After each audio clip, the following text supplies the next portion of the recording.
안녕하세요. 사진 찍는 회계사입니다. 오늘은 입문용 카메라라는 것에 대해서 말씀을 드릴까 하는데요. 저한테 입문용 카메라 하나 추천해 주세요 이런 댓글들 상당히 많이 달리는데 거기에 대한 답변이라고 볼 수 있겠네요. 하지만 여러분들이 기대하시는 것처럼 어떤 특정 기종을 딱 집어가지고 이런 거 사시면 됩니다. 그런 방송하고 조금 거리가 멀 거라고 생각을 합니다. 자, 먼저 저한테 그런 질문 해주시는 분들은 대체로 초보분들이거든요. 그렇죠? 고수분들이 입문용 카메라 추천해 주세요 막 이런 말씀은 안 하실 테니까 대체로는 이제 초보분들인데, 초보분들한테 어떤 기능이 필요할까 라고 제가 개인적으로 생각하는 걸 조금 적어 봤어요. 근데 주의하실 거는 이게 필요하다는 게 초보라는 사람들이 한두 명이 아니잖아요. 한 뭐 10만 명, 100만 명, 막 1000만 명 이렇게 있는데 그 사람 중에서 이런 게 필요한 사람이 더 많다고 생각이 되면 제가 여기다 적었습니다. 그러니까 이제 초보에 따라서 다를 수가 있는데 이런 기능들이 필요 없을 수도 있고 또 다른 기능들이 필요할 수도 있는데 그냥 대체로 이런 경향이 있다 라고만 받아들여 주시고요. 이거에 예외가 있다고 저한테 악플 달아주지 말아주세요. 제가 그 많은 초보들을 한 1000만 명, 뭐 1억? 하여튼 뭐 몇억 명 있는 그 초보들을 한 번에 다 뭉쳐가지고 얘기를 하려면요, 어쩔 수 없이 약간의 오류와 예외가 존재할 수밖에 없습니다. 먼저 첫 번째는 초보들에게 가장 필요한 기능은 저는 지구상에서 가장 빠른 정도의 AF라고 생각을 합니다. AF 기능들이 필요 없으신 분들도 있겠지만은 대체로는 카메라를 사는 초보분들은요, 인물 사진을 찍으려고 하고요. 그 중에 많은 숫자는 상당히 난이도가 높은 아이, 그러니까 자녀를 촬영하기 위해서 카메라를 구입하시는 분들이 많아요. 뭐 여자친구라든지 남자친구라든지 이렇게 성인을 촬영을 할 때는요, 그렇게까지 AF 성능이 높을 필요가 없는데 어린 아이를 촬영한다든지 아니면 혹은 기르고 계신 애완동물 이런 거 촬영할 때는요, 진짜 AF 성능이 중요해요. 그리고 여러분들이 쉽게 구입할 수 있는 저렴한 카메라들은 대체로 이런 AF 성능을 잘 지원해주지 않고, 제가 사용하고 있는 소니 A9 정도 되면은 이제 상당히 근데 좀 비싸죠. 이제 그 정도 되면은 굉장히 AF 성능이 좋은데, 이런 AF 성능들은 프로 분들한테도 필요하겠지만은 그분들은 그런 성능이 없더라도 기계를 잘 활용을 해가지고 어떻게든 사진을 찍어내거든요. 하지만 초보분들은 실력이 없기 때문에 카메라가 초점을 잘 잡아줘야 됩니다. 그래서 이렇게 지구상에서 가장 빠른 AF가 가장 필요한 사람은 저는 초보라고 생각을 합니다. 아시겠죠? 네, 그 다음에는 이제 셀피가 가능한 액정인데, 뭐 흔히들 이제 스위블 액정이나 아니면 위로 들리는 180도 틸트 액정 뭐 이런 거들인데, 대체로는 이제 스위블 액정을 좀 더 선호하시고요. 뭐 여러 가지 이유 때문에 틸트든 스위블이든 초보분들은 셀피가 가능한 액정이 있는 게 좋은 경우가 많습니다. 이게 필요한 경우에 셀피가 가능한 액정이 없다면은 별도의 호환 액세서리를 통해서 그거를 극복해야 되는데 사실 초보분들에게는 쉽지는 않은 일이에요. 또 세 번째로 좋은 고감도 성능이 필요해요. 고감도 성능이란 게 뭐냐면은 어두운 환경에서도 노이즈가 자글자글하게 끼지 않고 선명하게 사진을 얻어낼 수 있는 기능을 고감도 성능이라고 합니다. 즉 조리개 셔터 감도 중에서 감도가 올라갈 때, 어두워서 감도가 올라갈 때 화질이 덜 무너지는 어두운 환경에서도 충분히 좋은 화질의 사진을 얻을 수 있는 그런 이제 기능이라고 보면 되는데요. 왜 초보분들에게 좋은 고감도 성능이 필요하냐? 초보분들일수록 렌즈를 조금 이렇게 저렴한 걸 쓰시는 경향이 있어요.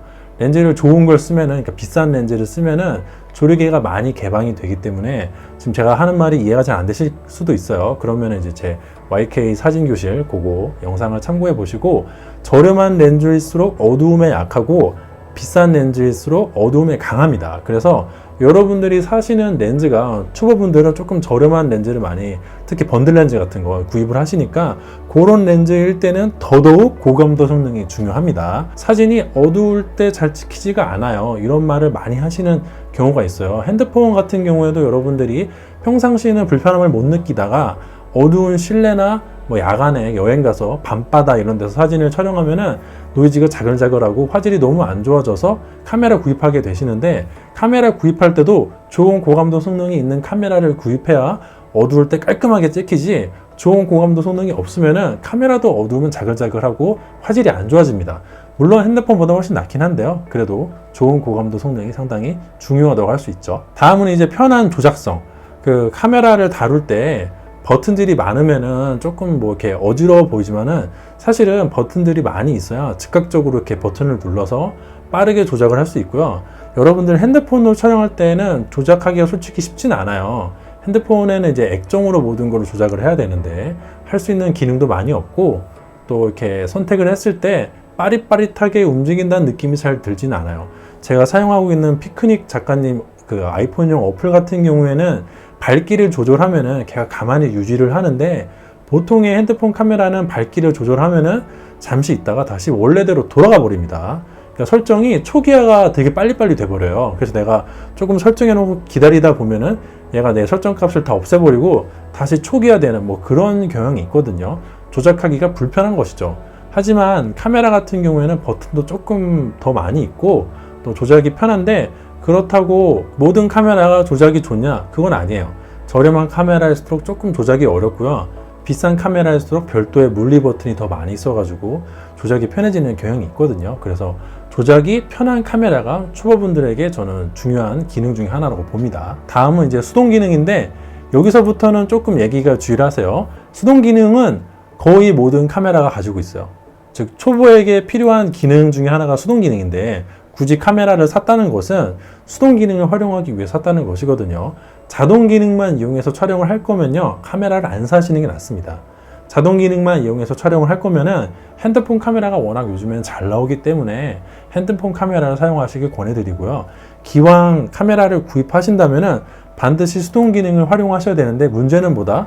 이 수동 기능이 제공되지 않는 카메라가 이제는 없어요. 수동 기능을 제공하지 않는 카메라는 거의 없다고 보시면 돼요. 자동 기능으로 기반으로 한 똑딱이 카메라는 전멸했고요. 현재 판매되고 있는 모든 카메라들은 다 수동 기능을 전제로 제작이 된 그런 카메라라고 보시면 돼서, 수동 기능이 필요하긴 하지만 얘를 고려하실 건 없습니다. 어차피 모든 카메라가 수동 기능이 있기 때문에요. 그래서 얘는 조금 없는 거라고 생각하시면 될 것 같고, 그 다음은 이제 좋은 화질인데, 이것도 마찬가지예요. 초보분들에게는 좋은 화질이 필요하죠. 왜냐면은 카메라를 살 때 핸드폰보다 더 좋은 화질을 어떻게 보면 얻기 위해서 카메라를 사는 그런 분들이 많은데, 좋은 화질이 왜 고려해야 될 필요가 없냐면은 좋은 화질을 제공해 주지 않는 카메라가 이제는 없어요. 여러분들이 지금 구매하시는 최근에 나온 카메라, 옛날 뭐 한 2000년도 초반 막 이런 카메라 말고요, 2020년 요 근처에 나온 카메라들은 좋은 화질이 아닌 카메라가 없습니다. 다 카메라는요 화질이 좋아요. 물론 화질이 좋다는 게 어떻게 정의하느냐에 따라서 조금 다르긴 합니다.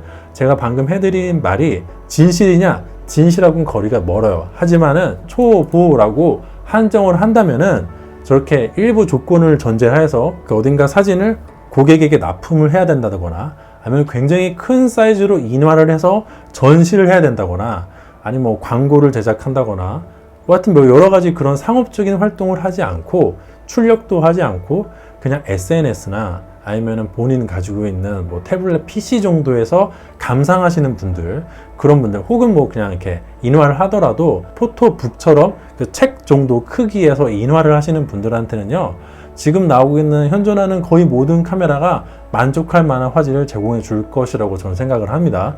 물론 고감도랑은 조금 얘기가 달라요. 그 좋은 화질이란 것은 카메라가 좋은 화질을 낼 수 있을 만큼 충분한 빛이 있을 때 좋은 화질이고요.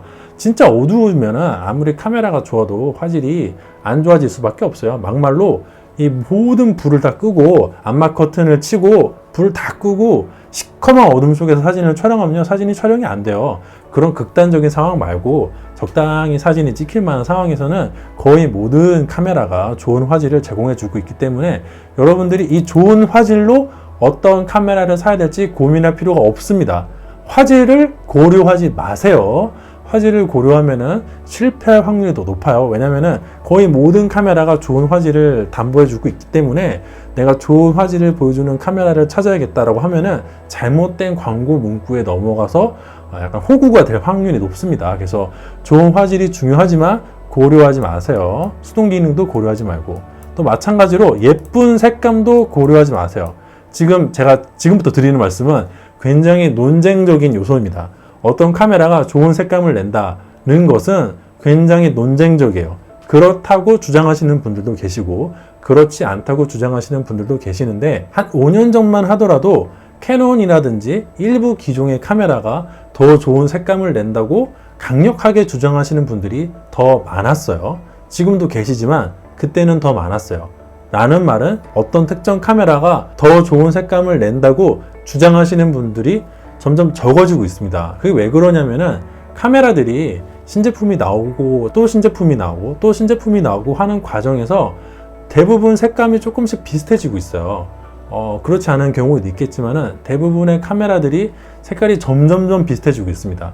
디지털 카메라 초창기에는 회사별로 기종별로 색깔이 굉장히 차이가 많이 났는데 그건 사실이에요. 하지만 시간이 지나면 지날수록 기종 간의 차이가 점점 줄어들고 있습니다. 그리고 블라인드 테스트를 하면은 즉 어떤 회사 카메라인지 어떤 기종인지 알려주지 않고 동일한 조건에서 여러 개의 카메라로 촬영을 한 다음에 뭐가 더 좋은 사진이게 하라고 던져보잖아요.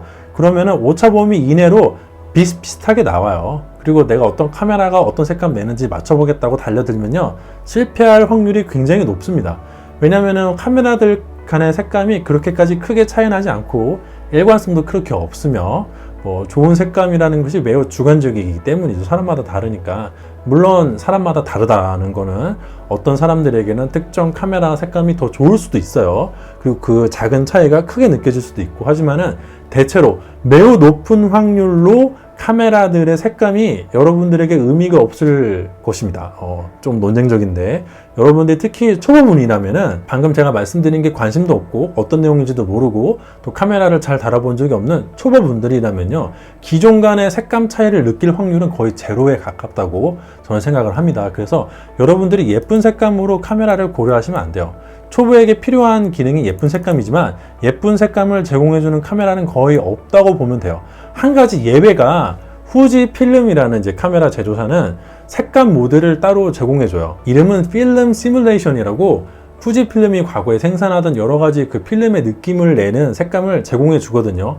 클래식 크롬이라든지 이런 게 유명한데, 그런 색감 모드를 활용하면요, 그 옛날 조금 약간 필름틱한 느낌을 내면서 굉장히 예쁜 색감이 나옵니다. 그런데 이게 조금 사람에 따라서 취향 차이가 있어서 저희 와이프 같은 경우에는 이제 그런 색감을 보면은 약간 올드하다고 해요. 저는 굉장히 그런 필름틱한 컬러를 좋아하는데 저희 와이프 같은 경우에는 그런 필름틱한 컬러를 보면은 너무 올드하다 이런 반응을 내더라고요. 그래서 이것도 약간 호불호가 갈리는 측면은 있다. 그런데 그나마 어떤 색감 모드를 저렇게 확 티가 나게 누구와 보더라도 기존에 있던 카메라들이랑 확 차이가 나게 제공해주는 회사는 후지필름 말고는 거의 없는 것 같아요. 그래서 후지필름 같은 경우에는 그런 필름틱한 색감을 좋아하시는 분들에게는 특별히 보정을 하지 않아도 그 필름 시뮬레이션 모드를 통해서 좋은 색감, 예쁜 색감을 제공해 주긴 하는데요. 나머지 모든 그 외 제조사들은 기존 간의 차이가 그렇게 점점 크지 않다. 과거에는 컸지만 점점 줄어들고 있고, 그 중에 뭐가 더 객관적으로 예쁘다고 말하기가 어렵다. 그런 걸로 카메라를 구매하고자 하면은 약간 실패할 확률이 높아져요. 물론 제가 하는 말이 정확한 건 아닙니다. 굉장히 논쟁적인 주제라서 이거에 찬성하지 않고 특정 카메라 회사의 제품이 조금 더 색감이 예쁘다고 주장하시는 분들이 계신데요.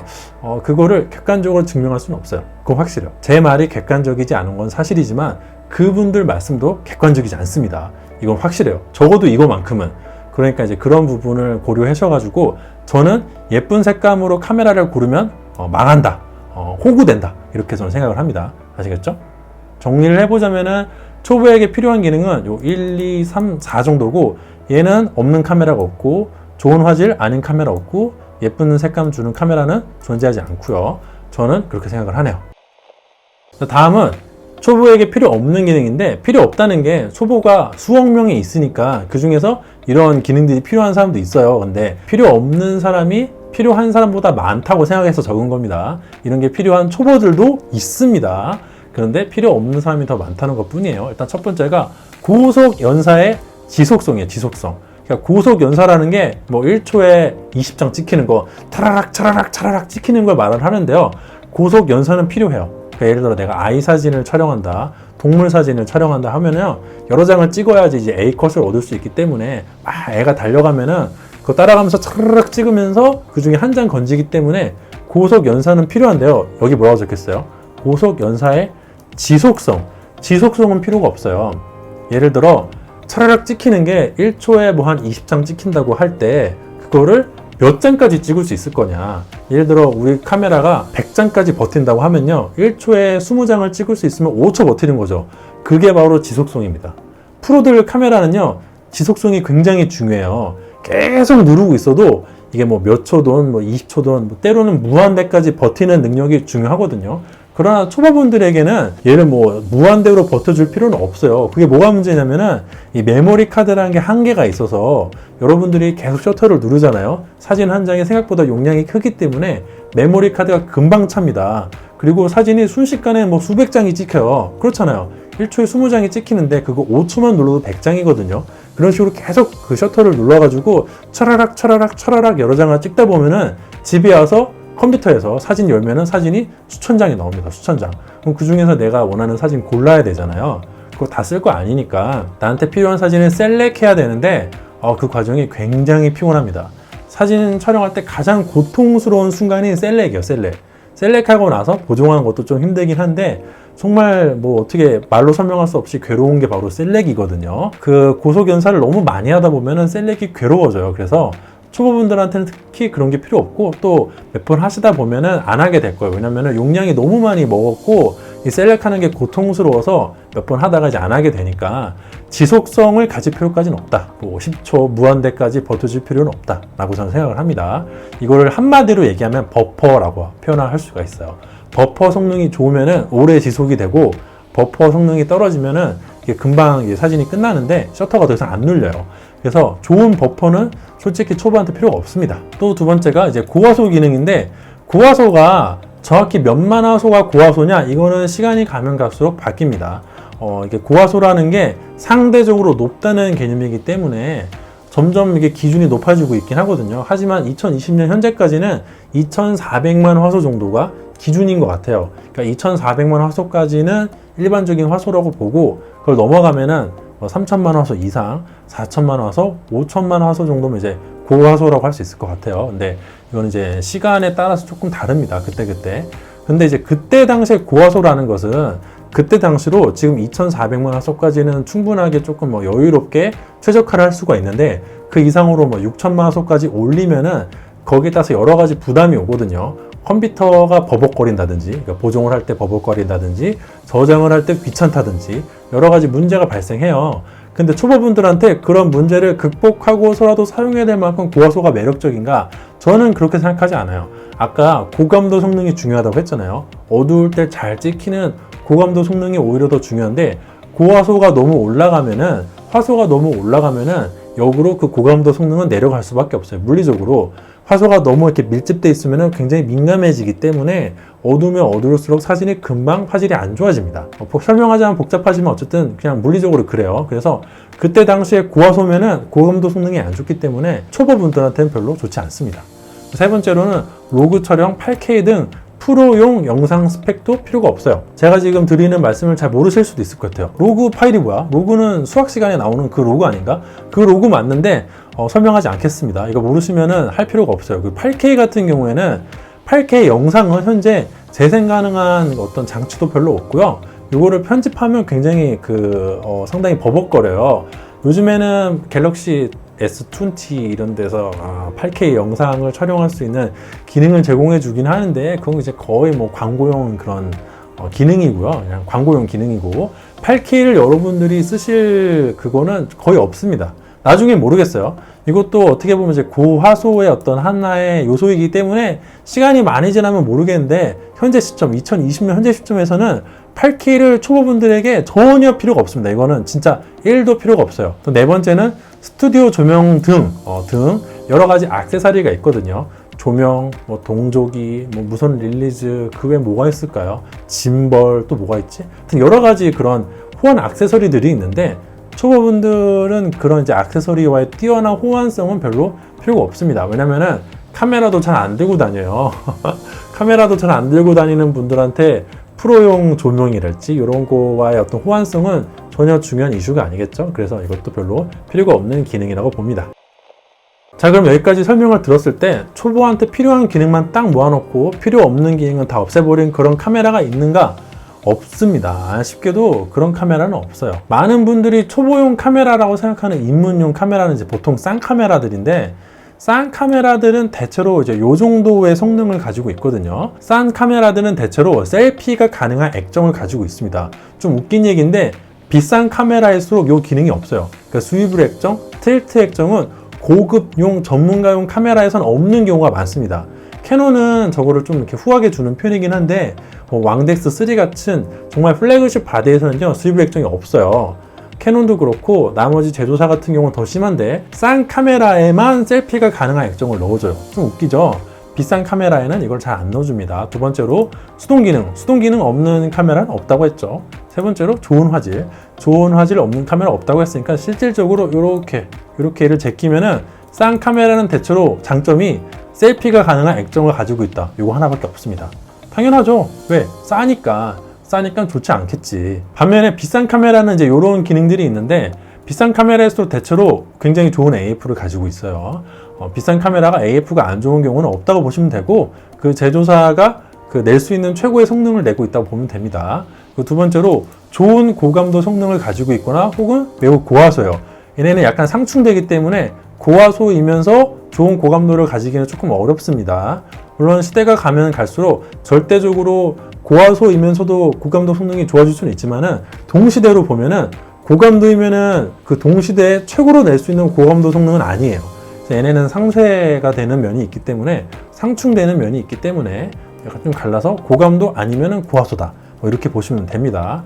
세 번째로 비싼 카메라는 편한 조작성을 가지고 있습니다. 아무래도 버튼이 많고 여러 가지 커스텀해서 조작을 할 수 있기 때문에 한 손 가지고 모든 걸 할 수 있다든지 아무튼 여러 가지에서 조작성이 좋아요. 네 번째는 수동 기능이랑 다섯 번째는 좋은 화질인데 이거는 싼 카메라도 있는 기능이니까 없다고 이건 없는 거라고 하고 그 다음에 이제 있는 기능이 버퍼 성능인데 버퍼 성능이 고속 연사를 오랫동안 버틸 수 있는 이제 그런 성능이죠.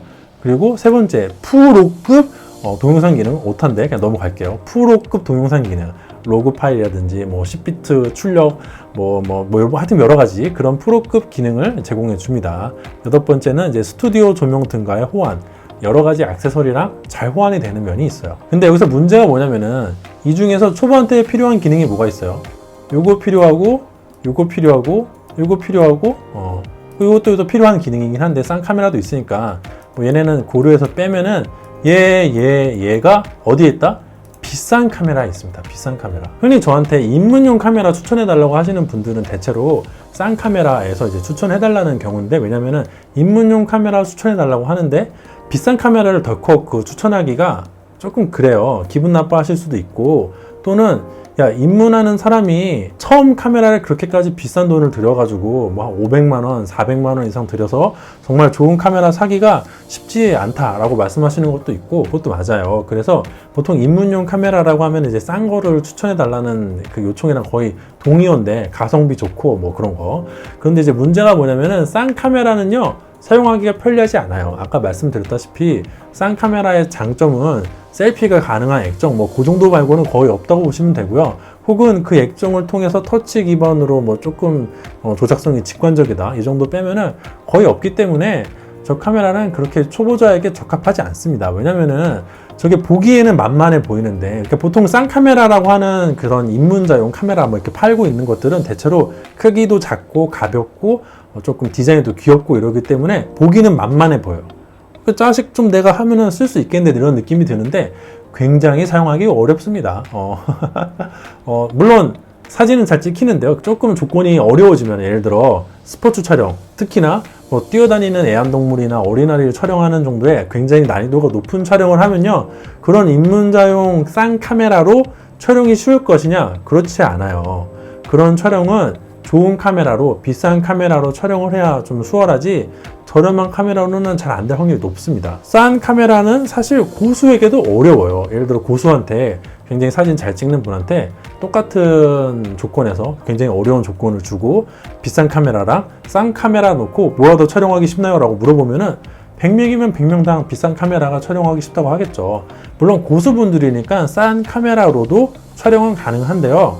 뭐가 더 쉽냐 물어보면요. 비싼 카메라가 더 쉬워요. 비싸니까 더 좋은 거니까. 그런데 그렇다는 것은 싼 카메라가 고수에게도 어렵다는 것인데 그게 초보자에게 더 쉬울 리가 있나요? 방금 전까지는 고수에게는 상대적으로 더 어려운 카메라가 초보가 잡으면은 갑자기 쉬워지는 마법이 생길 리가 없잖아요. 사실은 입문용 싼 카메라라는 것은 초보자에게도 어려운 카메라입니다. 오히려 실력이 없는 초보자일수록 비싼 걸 사가지고 카메라의 도움을 더 많이 받아야 해요.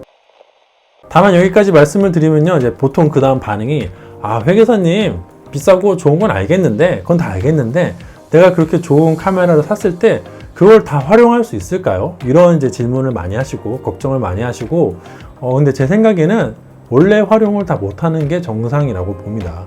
그 카메라를 조금 이제 특별한 취급을 하시는 분들이 많은데, 저는 카메라를 굉장히 좋아하긴 하지만 그렇다고 다른 전자 제품이나 뭐 공산품에 비해서 특별 취급하지 않거든요.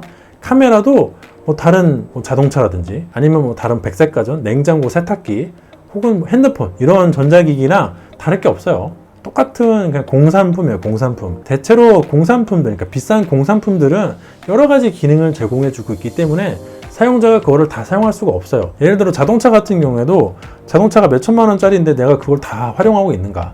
자동차의 모든 성능을 내가 다 끌어내서 활용하고 있는가? 그렇지 않습니다. 그리고 세탁기라든지 냉장고도 마찬가지예요. 세탁기만 하더라도 막 여러 가지 기능이 많거든요. 헹굼도 뭐 여러 가지 헹굼이 있고, 특수모드도 뭐 이불 빨래, 뭐 물빨래, 뭐 몇 가지 굉장히 많잖아요. 물빨래는 활용하나? 아무튼. 그런데 이제 그런 많은 기능을 내가 다 활용하느냐? 그렇지 않아요. 일단 건조 기능 활용 안 합니다. 그리고 핸드폰도 마찬가지예요. 핸드폰도 얼마나 많은 기능이 있어요. 얼마나 많은 어플들이 있어요. 내가 그 어플들 다 활용하느냐? 절대 그렇지 않아요.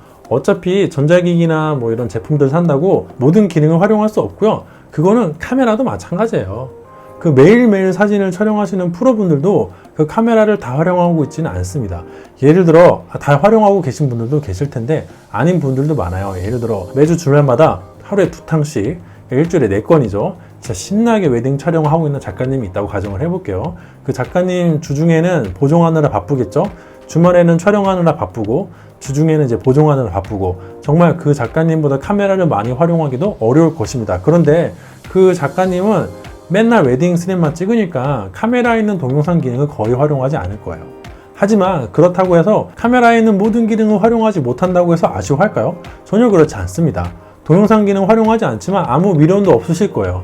그런 개념에서 생각해 보시면은 내가 카메라에 있는 모든 기능을 다 활용할 필요는 없고요. 거기서 내가 필요한 기능이 있다면 사가지고 그거만 쓰면 될 뿐이지, 나머지 그 나한테 필요 없는 기능들이 나의 선택에 걸림돌이 되어서는 안 된다고 저는 생각을 합니다. 그게 올바른 선택의 어떤 기준이 될 수 없다고 봐요.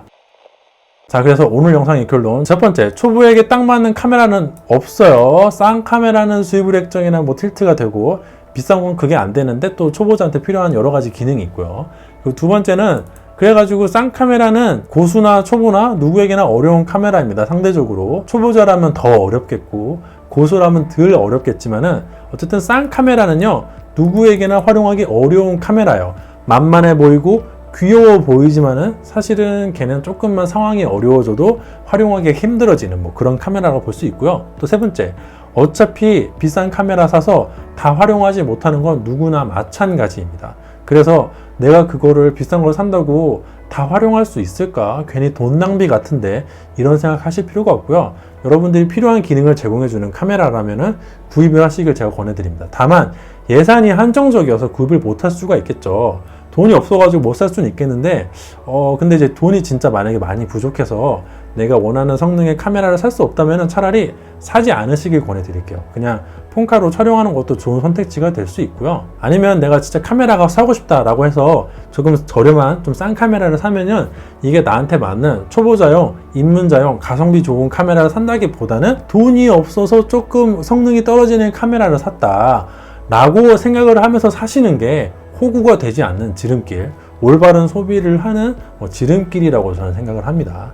아시겠죠? 오늘 영상 여기서 마치도록 하고요. 오늘도 제 영상이 도움이 되고 재미가 있었다면 좋아요와 구독 부탁드리도록 하겠습니다.